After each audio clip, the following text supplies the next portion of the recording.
नमस्कार, स्वागत है आप सभी का। रात के 9 बज चुके हैं। अब होगी मुद्दे की बात लेकर हाजिर हूं मैं आपके साथ, आस्था कौशिक। यूपी में बस पर हुई सियासत लगातार जारी है। हालांकि इस बीच कांग्रेस की तरफ से ऑफर की गई बसें वापस हो गई हैं। दिन भर चले घटनाक्रम पर कांग्रेस महासचिव प्रियंका गांधी ने भी बयान दिया है और योगी सरकार पर हमला बोला है। रॉबर्ट वाड्रा भी आए और उन्होंने भाजपा पर बेवजह राजनीति का आरोप लगाया।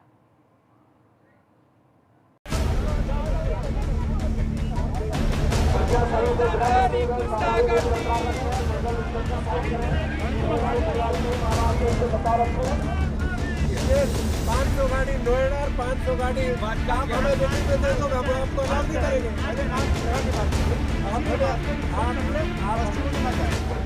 जमानत मिलते ही गिरफ्तारी और जिलों की पुलिस के बीच कुछ इसी तरह प्रदेश कांग्रेस अध्यक्ष अजय कुमार लल्लू झूल रहे हैं।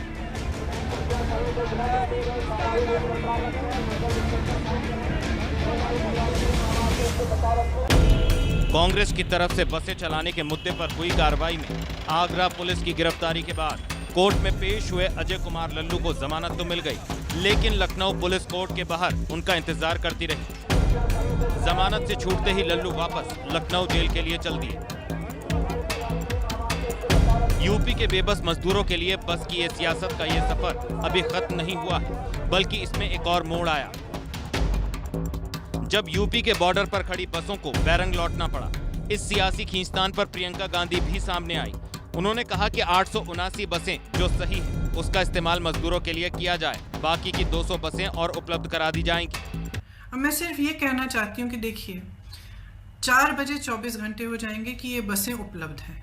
अगर आपको इस्तेमाल करनी है तो इस्तेमाल करिए, हमें अनुमति दीजिए। आपको भाजपा के झंडे लगाने हैं, इन पे अपने भाजपा के स्टिकर लगाने हैं तो बेशक लगाइए, बेशक लगाइए। आपको अगर कहना है कि आपने उपलब्ध कराई हैं तब भी कराइए, लेकिन इन बसों को चलने दें। बस की सियासत में प्रियंका के पति रॉबर्ट वाड्रा भी कूद पड़े। उन्होंने भाजपा पर राजनीति करने का आरोप लगाया। व्हीकल्स में जो रोका जा रहा है उसके लिए वो उनके डिमांड्स हैं कि पोल्यूशन सर्टिफिकेट कहाँ है, या मतलब ड्राइवर का ये होना चाहिए, वो होना चाहिए। या लोग मर रहे हैं, लोगों बहुत परेशान हो रहे हैं। अगर कोई कुछ भी कर रहा है, मैंने जैसे बोला है, मुझे ओवरऑल रिस्पेक्ट है सबके ऊपर, और अबव पार्टी लाइंस राजनीतिक चीज़ें दूर रख के अगर हम जितने भी बसेस में लोगों को बिठा के आगे उनके मुकाम तक पहुंचा सकते हैं तो बहुत बढ़िया होगा, बहुत अच्छा होगा इस समय। तो अगर हम ये सारी चीज़ें ना करें तो फ़ायदा कुछ नहीं है कि वहाँ से इतने समय से बसें रुकी हुई हैं। मुख्यमंत्री जी, प्रियंका ने इसके इस्तेमाल का तरीका भी सुझाया है कि चाहे तो भाजपा के पोस्टर लगवा दें। सरकार की तरफ से प्रियंका गांधी के निजी सचिव और प्रदेश अध्यक्ष लल्लू यादव पर केस दर्ज कर लिया गया। आगरा में अजय कुमार लल्लू की गिरफ्तारी के विरोध में कांग्रेस के कार्यकर्ताओं ने जगह जगह प्रदर्शन किया। जो लिस्ट सूची मांगी गई थी हम लोगों से, वो प्रियंका जी के कार्यालय से मुख्यमंत्री के कार्यालय में मेल की गई कल शाम को। अगर उसमें कोई त्रुटि थी, कोई कमी थी, तो मुख्यमंत्री कार्यालय को वो सूची स्कैन करके उसकी कमियां देख करके जो भी था हमें उसको रिवर्ट बैक करना चाहिए था।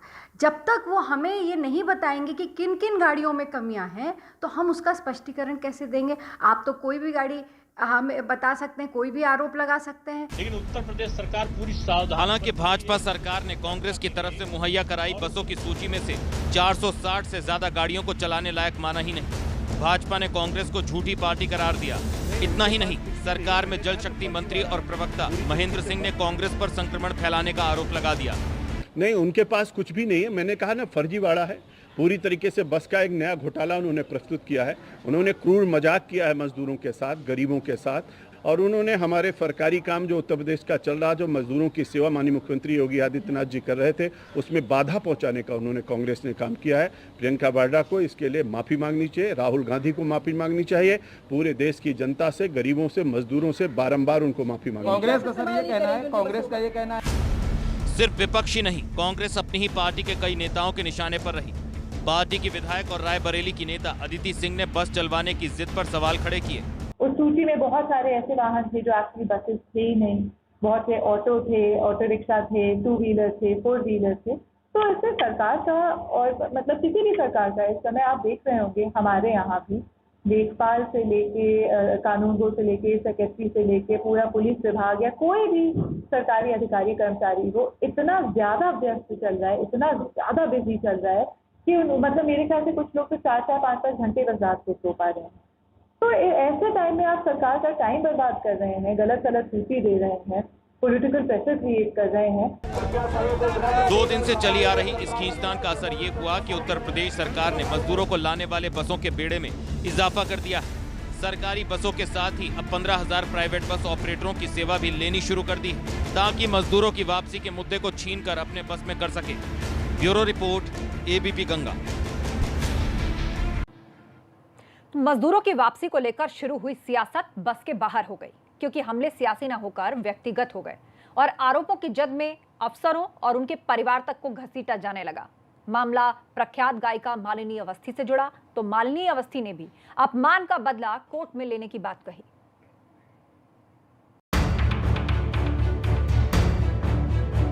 उत्तर प्रदेश में बस को लेकर सियासत नॉनस्टॉप जारी है। ये बात अलग है कि सरकार ने सीधे सीधे तो नहीं, लेकिन अपनी बसों का बेड़ा बढ़ाकर कांग्रेस की इस मुहिम को खत्म कर दिया है। सच ये है कि इस सियासत में कुछ बातें बस के बाहर भी हो गईं और हमलों की धार व्यक्तिगत हो गई। सियासत में आरोप प्रत्यारोप चलते हैं, लेकिन कांग्रेस में खुद को डिजिटल कम्युनिकेशन और सोशल मीडिया का राष्ट्रीय समन्वयक बताने वाले गौरव पांधी नाम के शख्स ने इस पूरी सियासत का रुख व्यक्तिगत हमले से मोड़ दिया। पांधी ने सरकार पर निशाना साधने की बजाय अपर मुख्य सचिव गृह अवनीश अवस्थी और उनकी पत्नी पद्मश्री से सम्मानित और लोक गायिका मालिनी अवस्थी पर हमला बोला। हमले के लिए उन्होंने ट्विटर का इस्तेमाल करते हुए उन्होंने अवनीश अवस्थी पर जहां मजदूरों से शाखा बॉय की तरह व्यवहार करने, तो गायिका मालिनी अवस्थी पर सरकारी कार्यक्रमों में अपनी प्रस्तुति के लिए करोड़ों रुपए कमाने का आरोप लगा दिया। पांधी के इस ट्वीट से सियासी भूचाल आ गया। हालांकि उनके इस ट्वीट पर उनकी ही पार्टी के वरिष्ठ नेता और दिल्ली कांग्रेस के अध्यक्ष शर्मिष्ठा मुखर्जी ने ऐतराज जताया है। मुखर्जी ने पांधी के दावे की हवा निकाल दी। शर्मिष्ठा ने अपने ट्वीट में लिखा कि भाजपा के सत्ता में आने से पहले भी वो सैकड़ों शो कर चुकी हैं। वह वास्तव में प्रतिभावान कलाकार हैं और उस्ताद गिरिजा देवी की शिष्या रहीं। उनकी तालीम उनकी परफॉर्मेंस में दिखती है। पति की आलोचना में पत्नी को न घसीटा जाए। हालांकि इससे पहले ही मालिनी अवस्थी ने पांधी को जवाब दे दिया था। अपने ऊपर लगे आरोपों को पहले तो उन्होंने ट्वीट कर खारिज किया, सबूत मांगे और चेतावनी भी दी, जिसमें उन्होंने कहा कि अपनी इस बात का प्रमाण दो या फिर वैधानिक कार्रवाई के लिए तैयार रहो। एक स्त्री के 48 वर्षों के परिश्रम को दुर्भावना से देखने वाले तुम्हारी घिनौनी राजनीति के तरकश में तीर कम पड़ गए तो इस नीचता पर उतर आए। मेरे पति के चरित्र और ईमानदारी की मिसाल पूरे प्रदेश में दी जाती है। मालिनी अवस्थी इसके बाद मीडिया के सामने भी अपनी बात रखने आई और उन्होंने कांग्रेस पर सवाल खड़े किए। साथ ही उन्होंने इस अपमान पर कोर्ट में निपटारे के भी संकेत दिए हैं।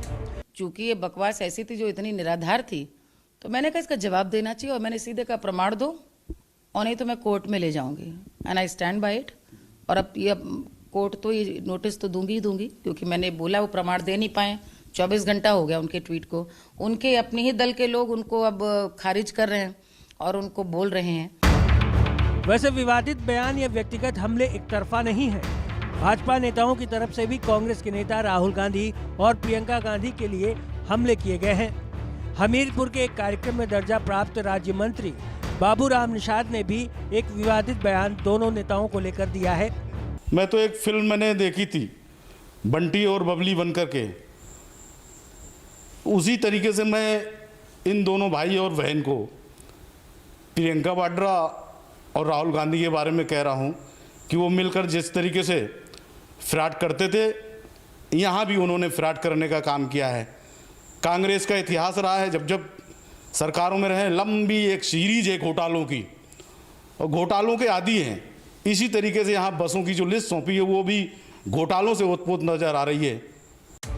सियासत में एक दूसरे पर कीचड़ उछालना नई बात नहीं है। अफसरों को भी निशाने पर पार्टियां लेती रही हैं, लेकिन परिवार या पत्नी को महज उसकी लोकप्रियता या उसके फन को लेकर सियासत में घसीट लेना एक खतरनाक रिवायत है, जो अभी तो कांग्रेस को महंगी पड़ रही है। लखनऊ से वीरेश पांडे के साथ ब्यूरो रिपोर्ट, एबीपी गंगा।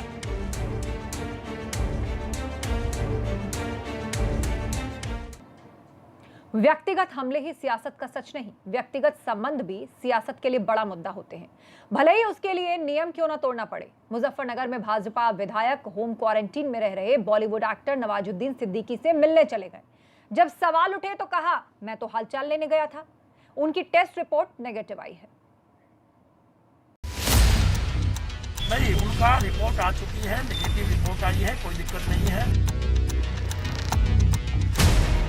ये सच है कि लॉकडाउन के चौथे चरण में बहुत सी छूट सरकार ने दी है, लेकिन कोई क्वारंटीन में हो और उससे कोई भी जाकर मिल ले, ऐसी छूट शायद ही दी गई हो।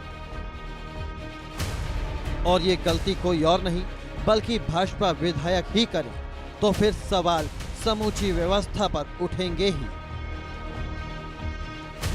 इस तस्वीर को थोड़ा गौर से देखना होगा। आपकी मदद के लिए हमने ये तीर लगा दिया है ताकि आपको समझने में आसानी हो। ये तीर जिस शख्सियत की तरफ इशारा कर रहा है वो बॉलीवुड के जाने माने एक्टर नवाजुद्दीन सिद्दीकी हैं, जो इन दिनों अपनी जाती जिंदगी की उलझनों में घिरे हैं। वजह है पत्नी से चल रहा तलाक का केस। यही वजह है कि वो मुंबई से वापस अपने घर मुजफ्फरनगर के बुढ़ाना में आने को मजबूर हो गए। नवाजुद्दीन ने इसके लिए महाराष्ट्र से खास तौर पर मंजूरी ली और अपने घर पहुंचे, जहां स्वास्थ्य विभाग की एक मेडिकल टीम पहुंची और उसने नवाजुद्दीन के सैंपल लिए। रिपोर्ट में नवाजुद्दीन नेगेटिव आए, लेकिन एहतियातन क्वारंटीन कर दिए गए। लेकिन भाजपा के विधायक उमेश मलिक उन्हें सरप्राइज देने पहुंच गए। इधर उधर नहीं, सीधा उनके घर। ये तस्वीरें उस पल की गवाह हैं जब विधायक महामारी के कानून को धता बताकर नवाजुद्दीन के घर बैठे हुए थे। लेकिन लापरवाही और सरकारी दिशा निर्देशों को अकेले विधायक मलिक ने ही नहीं नजरअंदाज किया, बल्कि प्रशासनिक अमला भी इसमें शामिल हो गया, क्योंकि बुढ़ाना के एसडीएम और चौकी इंचार्ज जयवीर सिंह भी विधायक के अमले के साथ पहुंच गए। नवाजुद्दीन के घर विधायक की खबर मीडिया को लगी तो जमावड़ा लग गया। विधायक से कुछ पूछा जाता उससे पहले ही वो नेगेटिव रिपोर्ट का हवाला देने लगे। सोशल डिस्टेंसिंग के सवालों पर सब पालन होने की बात करने लगे। नहीं, उनका रिपोर्ट आ चुकी है, नेगेटिव रिपोर्ट आई है, कोई दिक्कत नहीं है। इसके बाद विधायक ने अपनी तरफ से सफाई भी दी और कहा कि वो क्वारंटीन सेंटर जाते रहे हैं बुढ़ाना में। उन्होंने नवाजुद्दीन का सिर्फ हालचाल लिया है। नहीं, उनका रिपोर्ट आ चुकी है, नेगेटिव रिपोर्ट आई है, कोई दिक्कत नहीं है। जब उनकी रिपोर्ट नेगेटिव आई है वो स्वस्थ है, उनकी स्वास्थ्य की जानकारी करने में गया। मामला भाजपा के विधायक से जुड़ा होने की वजह से जिले के बड़े अधिकारी भी कुछ बोलने से कतरा रहे हैं। सोशल मीडिया से जानकारी का हवाला देकर वो जांच कराने की बात कहकर टरकाने में लगे हैं।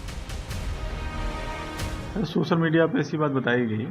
अभी ये है कि तथ्य के बारे में बहुत ज़्यादा जानकारी नहीं है, और जैसा तथ्य के बारे में पता चलेगा तो फिर उसके बाद अधिकारी भले ही जवाब देने से बच रहे हों, लेकिन सवाल तो पूछा ही जाएगा। जब सत्ता से जुड़े नेता ही लॉकडाउन की गंभीरता को नहीं समझेंगे तो फिर आम जनता को समझाने के लिए उनके पास बचेगा क्या? ये ठीक है कि नवाजुद्दीन बड़ी शख्सियत है, लेकिन अगर वो नियमों में बंधे होते हुए घर में वक्त काट रहे हैं तो विधायक को मिलने की हड़बड़ी क्यों? एबीपी गंगा के लिए मुजफ्फरनगर से अभिषेक बेनीवाल की रिपोर्ट। ऐसा माना नहीं जा सकता कि विधायक कोरोना को गंभीरता से नहीं समझ रहे, खासकर तब जब कोरोना के बढ़ते मामले गांव तक पहुंचने लगे हैं और जो यूपी बड़ी आबादी के बावजूद राहत की सांस ले रहा था, उसे लेकर अब चिंता की लकीरें खींचने लगी हैं।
बीमारी है और किसी को भी हो सकती है।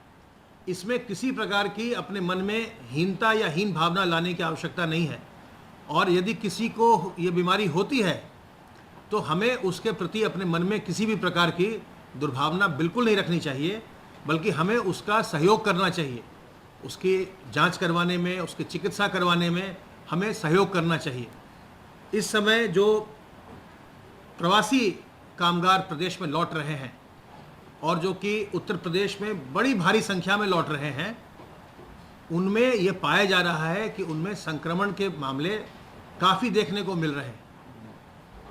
तमाम जनपदों में जहां प्रवासी लौट रहे हैं और जिनका रैंडम स्तर पर, रैंडम लेवल पर उनका करवाया जा रहा है, उनकी जांच करवाई जा रही है, उसमें यह पाया जा रहा है कि उनमें जो जनरल पॉपुलेशन में उत्तर प्रदेश में जब हम देख रहे थे, जो उनमें पॉजिटिविटी थी, जो नमूनों में जो पॉजिटिविटी आ रही थी, उससे कई गुना पॉजिटिविटी प्रवासी कामगारों में आ रही है। इसलिए ये आवश्यक है कि जो हमारे प्रवासी कामगार आ रहे हैं, वो अगर उनको होम क्वारंटाइन में भेजा गया है तो होम क्वारंटाइन का वो सख्ती से पालन करें। इसके साथ ही प्रमुख सचिव स्वास्थ्य ने यह भी कहा है, गांव की निगरानी समिति या मोहल्ले की निगरानी समिति अपनी भूमिका को गंभीरता से समझे, क्योंकि संक्रमण का फैलाव सभी के लिए नुकसानदायक है और हालात बेकाबू हो सकते हैं। बिल्कुल बाहर न निकलें और अपने घर में भी घर के जो अन्य सदस्य हैं उनसे अवश्य ही दूर रहें।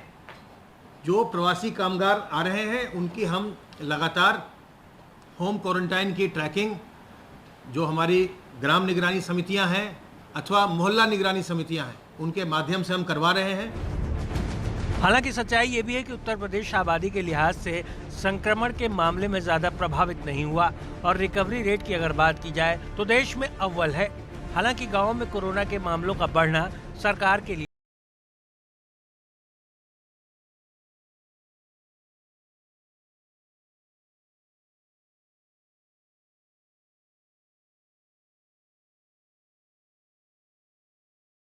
यह वक्त हो गया एक छोटे से ब्रेक का। जल्द लौट रहे हैं, कहीं मत जाइएगा, जारी है मुद्दे की बात।